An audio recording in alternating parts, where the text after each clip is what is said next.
Baik simpan dekat ASB, beli emas belum tentu dapat. Ini berikutan kepada post saya ajar kenapa semua orang kena kumpul 1 kilo emas.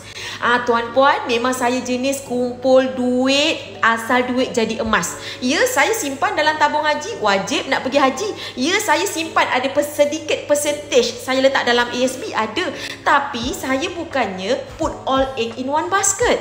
Kan kita dah kata kita kena diversify. Ni saya nak tunjuk real case tadi macam mana saya beli 250 gram pada 27 Januari hanyalah berharga RM103,281 dan 250 gram saya sekarang ni sudah pun berharga RM122,716. Jadi berapa banyak kenaikan dia? 122,716 tolak 103,281 sama dengan RM19,435. Kenaikan sebanyak 18%, tuan-puan.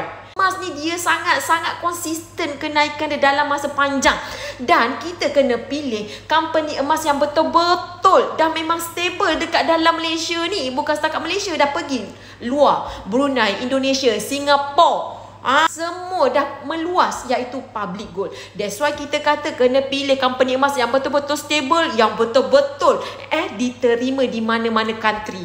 Dapat tak kat situ, tuan-puan? Jom saya ajar macam mana nak kumpul 250 gram ni dalam masa 2 tahun. Jom join circle Dr. Wani Gold sekarang, daftar percuma sekarang.